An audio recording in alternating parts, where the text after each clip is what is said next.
It is Simarjeet Singh Chhabra and you are warm welcome on my YouTube channel Study with Simar।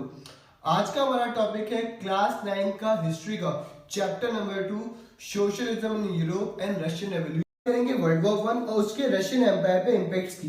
तो सबसे पहले हम समझेंगे कि वर्ल्ड वॉर 1 हुआ कब था और किन के बीच में हुआ था। तो वर्ल्ड वॉर 1 1914 से 1918 तक चला था और ये उस टाइम वर्ल्ड की जितनी मेजर पावर थी उनके बीच में हुआ था। ये मेजर पावर दो ग्रुप्स में बढ़ गई थी। एक तरफ थी आपकी अलाइड पावर्स और दूसरी तरफ थी आपकी सेंट्रल पावर्स। अलाइड पावर्स के जो मेंबर्स थे उनमें था आपका ब्रिटेन यानी यूके, सेकंड था आपका फ्रांस, थर्ड था आपका रशिया और फोर्थ था आपका यूएसए। यूएसए बाद में आके ज्वाइन हुआ था इनमें अप्रोक्सीमेटली 1917 के बाद में। और दूसरी तरफ थी आपकी सेंट्रल पावर्स के मेंबर्स थे ऑटोमन एम्पायर यानी टर्की, सेकंड था ऑस्ट्रियो हंगरी एम्पायर। इन दोनों स्टेट्स पे सिंगल डायनेस्टी का रूल था जिसका नाम था हैब्सबर्ग डायनेस्टी, और थर्ड था आपका जर्मनी। तो ये दो पावर्स थी, एक थी अलाइड पावर्स, दूसरी थी सेंट्रल पावर्स। अलाइड पावर्स के मेंबर कौन कौन? आपका Britain, France, Russia and USA. और सेंट्रल पावर्स में कौन कौन थे? Ottoman Empire, Austro Hungary Empire और आपका जर्मनी। इस वॉर में अल्टीमेटली अलाइड पावर्स की जीत हुई थी और रशिया भी अलाइड पावर्स की तरफ से ही लड़ रहा था। मगर उस टाइम रशिया की बिकॉज आपके बाकी जो अलाइड पावर्स के मेंबर थे इनके पास काफी सारी कॉलोनीज थी और इनके यहाँ पे काफी अच्छी इंडस्ट्री डेवलप हो चुकी थी और ये काफी प्रॉस्पेरस थे। रशिया उतना प्रॉस्पेरस नहीं था, ना ही यहाँ पे बहुत सारी इंडस्ट्रीज डेवलप हुई थी, ना ही इसके पास में कोई कॉलोनी थी। तो इससे रशियन इकोनॉमी पे बहुत ही वर्स्ट इंपैक्ट पड़ा था। इनिशियल सक्सेस के बाद रशिया जर्मनी से हार रहा था और इस टाइम रशियन आर्मी को लीड कर रहे थे कुछ जार निकोलस, और उन्होंने रशिया का एडमिनिस्ट्रेशन अपनी वाइफ अलेक्जेंड्रा पे और अपने मिस्टिक गाइड रेस्पुतिन पे छोड़ दिया था, जिससे वहां की कंडीशनें भी काफी खराब थी। और अगर हम बात करते हैं जार निकोलस की, तो लोगों ने इनिशियली जार निकोलस को काफी सपोर्ट किया था क्योंकि जापान से हारने के बाद में रशिया को इस वॉर में जीतना बहुत जरूरी था। मगर बाद में जब वहां पे 1914 से 1916 के बीच में 7 मिलियन डेथ कैजुअलिटीज हुई तो लोगों ने जार निकोलस को कंडेम करना स्टार्ट कर दिया था। और इस टाइम रशिया के अंदर भी काफी फूड की शॉर्टेज हो गई थी, जिसके दो कारण थे। पहला ये कि जो लोग वॉर लड़ रहे थे उनके लिए भी अच्छी खासी क्वांटिटी में फूड भेजना वहां पे जरूरी था, और सेकंड चीज जो लोग वहां लड़ रहे थे उनमें से काफी लोग सिविलियंस थे जो किसी ना किसी फैक्ट्री एंड किसी वर्कशॉप में काम करते थे, जिसके कारण से वो लोग वॉर लड़ने चले गए तो यहाँ पे जो मैन पावर थी उसकी कमी हो गई, जिससे प्रोडक्शन भी कम हो गया। तो एक तरफ तो वहां पे जो ब्रेड का और जितने फूड थे उनका प्रोडक्शन कम हो गया था, और दूसरी तरफ जो कंजम्पशन था वो बढ़ गया था क्योंकि वहां पे भी एक रेगुलर सप्लाई भेजना जरूरी था वॉर के अंदर। और 1917 आते आते रशिया की कंडीशन आउट ऑफ कंट्रोल हो गई थी क्योंकि वर्कर्स के क्वार्टर में फूड नहीं था और काफी सारे इनोसेंट रशियन वर्ल्ड वॉर 1 में अपनी जान गंवा चुके थे। इसके रिस्पॉन्स में 22 फरवरी को काफी सारी औरतें रोड पे उतरी और उन्होंने प्रोटेस्ट किया, और इस दिन को कोमेमोरेट करने के लिए 22 फरवरी को इंटरनेशनल वुमेन्स डे मनाया जाता है। सेकेंड डे यानी 23 फरवरी को उनके सपोर्ट में आदमी भी उतरे और एक मास स्ट्राइक की गई, हर जगह स्ट्राइक, राइट्स एंड प्रोटेस्ट किए हो रहे थे। और ये कंडीशन इतनी बिगड़ गई थी कि रशियन एम्पायर को वहां पे कर्फ्यू लगाना पड़ा और ड्यूमा को सस्पेंड करना पड़ा। मगर ये कंडीशन फिर भी कंट्रोल में नहीं आई। अल्टीमेटली रशियन एम्पायर ने उन प्रोटेस्टर्स पे गोली चलाने का ऑर्डर दिया, मगर कैवलरी फोर्सेस ने उन पे गोली चलाने से मना कर दिया और बजाय उनके साथ मिल गई। और इन कैवलरी फोर्सेस एंड सोल्जर्स ने मिलके और वर्कर्स ने मिलके पेट्रोग्रेड सोवियत बनाई। तो इसी पेट्रोग्रेड सोवियत के जो हेड थे उनका नाम था लियोन ट्रोत्स्की, जो कि हमारे रशियन रेवोल्यूशन में काफी इंपॉर्टेंट फिगर है। और इस बिगड़ती कंडीशन को देख के जार के मिलिट्री कमांडर्स ने उसे एडवाइस दी कि उसे एब्डिकेट हो जाना चाहिए, यानी अपनी पोस्ट से हट जाना चाहिए, क्योंकि इस टाइम रशिया की कंडीशन काफी खराब थी क्योंकि वो इंटरनल और एक्सटर्नल दोनों कॉन्फ्लिक्ट से गुजर रहा था। इस बात को समझ के जार 2 मार्च को एब्डिकेट हो गया और वहां पे प्रोविंशियल गवर्नमेंट बनाई गई। ये गवर्नमेंट मेंशविक्स ने बनाई थी क्योंकि उस टाइम मेंशविक अच्छी खासी मेजोरिटी में थे, और मेंशविक लीडर अलेक्जेंडर केरेंस्की उस टाइम रशिया के प्राइम मिनिस्टर बने। तो 300 इयर्स पुरानी रोमनॉव डायनेस्टी का रूल खत्म हो चुका था और लास्ट जार निकोलस सेकंड भी एब्डिकेट हो चुका था। मगर तब भी वहां पे प्रोटेस्ट एंड स्ट्राइक जारी था, तब भी वहां की कंडीशन काफी क्योटिक थी, हर जगह मैच था, तब भी कंडीशन स्टेबल नहीं हुई थी। तो उसका कारण क्या था? उसका कारण था प्रोविंशियल गवर्नमेंट, क्योंकि जो प्रोविंशियल गवर्नमेंट थी वो लोगों को रिप्रेजेंट नहीं कर रही थी, वो लोगों की बात नहीं सुन रही थी, जो लोगों की प्रॉब्लम्स थी उसको सॉल्व नहीं कर रही थी। तो लोगों की डिमांड्स क्या थी? लोगों की डिमांड्स थी लैंड, पीस एंड ब्रेड। जो सर्व्स थे, जो अब तक फ्री में काम कर रहे थे अपने लैंड ओनर्स के लिए, उनको लैंड चाहिए था। वहां पे अक्यूट शॉर्टेज थी फूड की, तो उनको फूड चाहिए था। और पीस, अब वो चाह रहे थे कि जो रशिया है वो वर्ल्ड वॉर से विड्रॉ कर ले, मगर प्रोविंशियल गवर्नमेंट ने ऐसा कुछ भी नहीं किया था। मगर इस प्रोविंशियल गवर्नमेंट में थे कौन? तो इस प्रोविंशियल गवर्नमेंट के जो मेंबर्स थे वो पुराने ऑफिशियल्स थे, आर्मी ऑफिशियल्स थे, जो रिच मैन थे, जो इन्फ्लुएंशियल पर्सन थे वो थे, लैंड ओनर्स थे, इंडस्ट्रियलिस्ट थे। तो आप समझ सकते हैं कि इसके अंदर कहीं पे भी वो लोग नहीं थे जो वहाँ के जो कॉमन लोग थे, जो वहाँ की वर्कर क्लास थी, उसको रिप्रेजेंट करें। वहाँ की जो कंडीशन थी वो वैसी की वैसी थी, वहाँ पे पूरा क्योस मचा हुआ था, कंडीशन स्टेबल नहीं हुई थी, लोग स्ट्राइक कर रहे थे, प्रोटेस्ट कर रहे थे। और अब एंट्री होनी थी हमारे इस पूरे चैप्टर के हीरो की, यानी व्लादिमीर लेनिन की। तो अब तक व्लादिमीर लेनिन क्या था? तो व्लादिमीर लेनिन को एग्जाइल कर दिया गया था, यानी रशिया से निकाल दिया गया था, वो फिनलैंड में थे। मगर जब यहाँ की कंडीशन अनस्टेबल थी, उन्हें लगा कि अब तो वहां जाने का मौका है, तो वो रशिया में आ गए। लेनिन को ये डर था कि प्रोविंशियल गवर्नमेंट कहीं रशिया के अंदर डिक्टेटरशिप में ले आए, इसलिए उसने कन्विंस किया बॉल्शेविक्स को एंड पेट्रोग्राफ सोवियत को।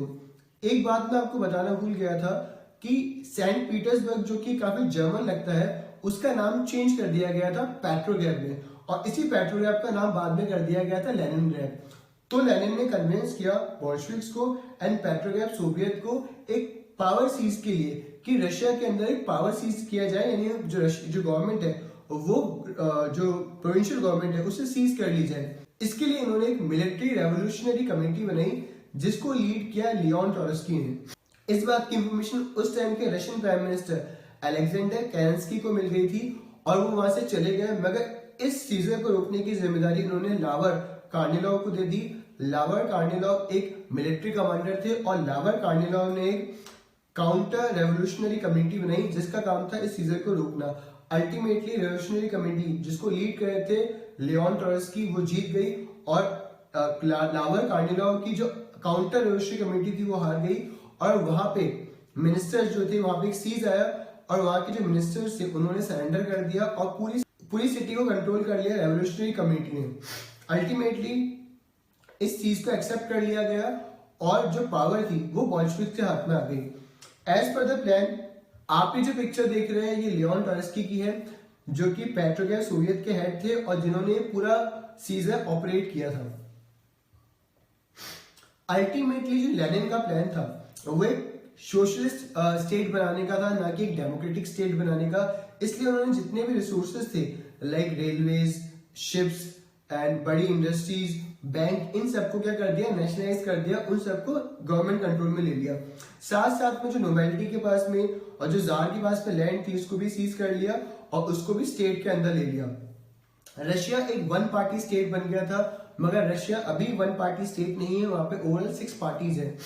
और जितने भी ट्रेड यूनियंस थे, ठीक है, उनको भी गवर्नमेंट कंट्रोल के अंदर ले लिया गया, जगह जगह सोवियत बने, और इस तरह से यूएसएसआर यानी union of Soviet socialist Republic का फॉर्मेशन हुआ। तो क्या ये रशियन रेवोल्यूशन खत्म हो चुका था? क्या बॉल्शेविक परमानेंटली पावर में आ चुके थे? क्या सोशलिज्म पूरी तरह से रशिया में स्टैब्लिश हो चुका था? तो इसका जवाब है नहीं, क्योंकि अभी बाकी थी सिविल वॉर। ये सिविल वॉर हुई थी बॉल्शेविक्स के बीच में और उन लोगों के बीच में जो कि सोशलिज्म नहीं चाहते थे, या जो बॉल्शेविक गवर्नमेंट को वहां से हटाना चाहते थे। तो उनमें कौन कौन लोग थे? तो पहले थे जारिस्ट, जो जार को सपोर्ट करते थे, जो उसके एक्स ऑफिशियल्स थे, nobles, money lender and church, जिनकी लैंड बॉल्शेविक्स ने सीज कर ली थी, और वेस्टर्न पावर्स। मगर वेस्टर्न पावर्स इस वॉर में इंटरफेयर क्यों कर रही थी? उसका कारण है रशिया पहले अलाइड पावर्स का पार्ट था, और इस कारण से ब्रिटेन, फ्रांस एंड अमेरिका भी सपोर्ट कर रहे थे जार को, और उन्होंने भी अपनी आर्मी भेज रखी थी इस सिविल वॉर के अंदर। मगर इस वॉर में एक बड़ी बात यह थी कि एक तरफ थी वेल ट्रेन, बहुत ही अच्छी इक्विप्ड व्हाइट आर्मी, और एक तरफ थी बैडली इक्विप्ड रेड आर्मी, जिसके अंदर बेसिकली वर्कर्स एंड पीजेंट्स थे। मगर यहाँ पे जीत हुई वर्कर्स एंड पीजेंट्स की, क्योंकि वो एक तरीके से अपनी आजादी के लिए लड़ रहे थे, और जब इंसान अपनी आजादी के लिए लड़ता है तो वो अपनी पूरी माइट के साथ लड़ता है। और वही हमें देखने के लिए मिला इस सिविल वॉर के अंदर। ड्यूरिंग दिस सिविल वॉर एक और इंसिडेंस हुआ। ये दिन था 17 जुलाई 1918 का, जब कुछ बॉल्शेविक मेंबर ने जार और उसकी फैमिली यानी जार और जार की डॉटर, उसकी वाइफ अलेक्जेंड्रा और उसका छोटा बेटा अलेक्सी को एग्जीक्यूट कर दिया एक घर में जहां वो लोग छुप के बैठे हुए थे। अब हम बात करेंगे जोसेफ स्टालिन की। तो जोसेफ स्टालिन कौन था? आपने पूरी रशियन रेवोल्यूशन में जोसेफ स्टालिन का नाम बहुत बार नहीं सुना होगा। तो उसका रोल क्या था?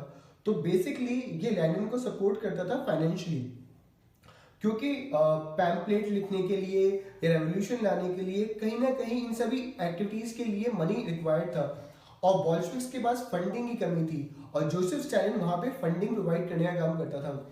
और वो किस तरीके से? तो बहुत सारे इनलीगल वेज से फंडिंग प्रोवाइड करता था, like murders, like robbery, like kidnapping, और इन सारे तरीके से ये मनी अर्न करके, मनी पाके, नॉट वी कैन से कि अर्न करके, इस तरीके से ये मनी गैदर करके बॉल्शेविक्स को फंडिंग प्रोवाइड करता था।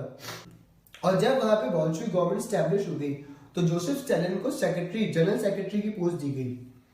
अब आफ्टर लेनिन्स डेथ वहां पे दो मेन लीडर बचे थे, एक लियोन ट्रोट्स्की जिसके बारे में आपने पूरे रशियन रेवोल्यूशन में सुना होगा। अक्टूबर रेवोल्यूशन में उनका बहुत इंपॉर्टेंट रोल था वहां पे मिलिट्री कोप लाने के लिए। तो एक तरफ थे लियोन ट्रोट्स्की और दूसरी तरफ से जोसेफ स्टालिन। और लेनिन पर्सनली चाहते थे कि वहां पे लियोन ट्रोट्स्की ही उनके बाद वहां की सत्ता संभाले, मगर ऐसा नहीं हुआ। लियोन ट्रोट्स्की को स्टालिन ने एग्जाइल कर दिया और वहां से निकाल दिया और बाद में मैक्सिको में उनको असैसिनेट करवा दिया, मरवा दिया। और रशिया का रूल आ गया जोसेफ स्टालिन के हाथ में।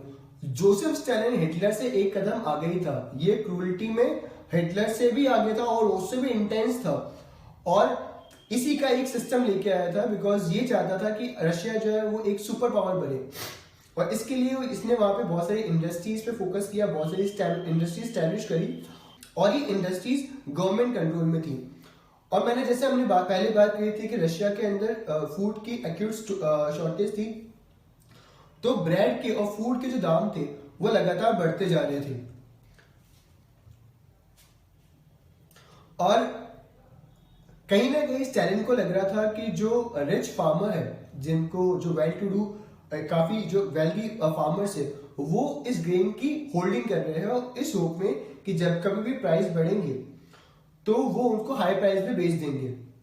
इसके लिए इसने काफी बार रेड्स करवाई, मगर उससे भी कोई ज्यादा फर्क नहीं आया। और ये जो वेल टू डू फार्मर्स थे, इनको रशियन में कुल्ट्स कहते थे, जिसके लिए मुझे डेफिनेट एक पर्टिकुलर वर्ड था, कुल्ट्स। तो उसे लगता था कि जो कुल्क है ये होर्डिंग कर रहे हैं इस होप में कि जब भी प्राइस बढ़ेंगे तो हम उसे हाई रेट्स पे बेचेंगे और प्रॉफिट अर्न करेंगे। इसको प्रिवेंट करने के लिए जो स्टालिन था वो टाइम टू टाइम रेड करवाता था, पर उससे कोई ज्यादा मेजर बेनिफिट नहीं पड़ रहा था, प्राइस जो थे वो नीचे नहीं आ रहे थे। और उसके बाद स्टालिन ने एक सिस्टम लेके आया जिसका नाम था कलेक्टिवाइजेशन। जो भी फूड वहां पैदा हो वो उसे इंडस्ट्रीज में जो वर्कर काम कर रहे हैं उनको दे सके, बिकॉज वहां पे फूड की एक्यूट शॉर्टेज थी। अब तो ये सिस्टम था क्या कलेक्टिवाइजेशन का? इसके अंदर जितनी भी लैंड थी जो पहले जो पीजेंट्स को अलॉट की गई थी वो वापस सीज कर ली गई, और साथ साथ में जो उनके पास इम्प्लीमेंट्स है, लाइक जो भी ट्रैक्टर वैक्टर है, जो भी उनके टूल्स है, वो भी सीज कर लिया गया और उन्हें फोर्स किया गया कि आपको इसी लैंड पे काम करना है और जो भी क्रॉप पैदा हो रही थी या जो भी ईल्ड पैदा हो रही थी वो गवर्नमेंट लेगी। ठीक है, ये जो ऐसे फार्म्स थे इन्हें कहा गया कलेक्टिव फार्म्स, और इस पे सभी लोगों को काम करना जरूरी था, मैंडेटरी था, और जो इसको अपोज करता उसे अरेस्ट कर लिया जाता, उसे टॉर्चर किया जाता, उसे एग्जीक्यूट किया जाता। और इस सिस्टम में मास नंबर ऑफ मर्डर्स हुए थे, मतलब बहुत लोगों को एग्जीक्यूट कराया स्टालिन ने। और ये बहुत ही हार्श सिस्टम था जो स्टालिन लेके आया था। अब हम बात करेंगे global impact of Russian revolution in USSR की। रशियन रेवोल्यूशन के बाद सोशलिज्म एक ग्लोबल फिनोमेना बन गया था। बहुत सारी कंट्रीज ने इसे अडॉप्ट किया, China, north Korea and Cuba जैसे कई कंट्रीज सोशलिस्ट कंट्री बन गई थी। एंड इसके साथ साथ काफी कंट्रीज के अंदर कम्युनिस्ट पार्टीज बनी, जैसे Indian Communist Party of India and Communist Party of Britain. And after World War two USSR एक ग्लोबल पावर बन के उभरा और ये काफी हद तक टक्कर दे रहा था यूएसए को, और इनके बीच में काफी सालों तक कोल्ड वॉर चला। यूएसएसआर वो पहली कंट्री बनी जिसने अपने किसी सिटीजन को स्पेस में भेजा था, और वो सिटीजन था यूरी गागरिन, और वो स्पुतनिक 1 से स्पेस में गया था। मगर ये वो रशिया नहीं था जिसे अक्टूबर रेवोल्यूशन के बाद एक्सपेक्ट किया गया था, क्योंकि यहाँ पे सिटीजन खुश नहीं थे, उनके पास में फ्रीडम राइट्स नहीं थे, वो अपनी फीलिंग्स को एक्सप्रेस नहीं कर सकते थे, वहां पे सेंसरशिप थी, मतलब गवर्नमेंट के खिलाफ कुछ बोल नहीं सकते थे। एंड अप टू 1953 जब तक स्टालिन वहां पे था, वहां पे डिक्टेटरशिप थी जिसकी पॉलिसीज काफी हार्श थी। तो यहाँ पे हमारा ये चैप्टर खत्म होता है। सो आई होप आपको ये लेसन समझ में आया होगा। इस वीडियो को लाइक कीजिएगा, शेयर कीजिएगा, जिससे कि हम आपके लिए और इस तरीके के वीडियो ला सकें।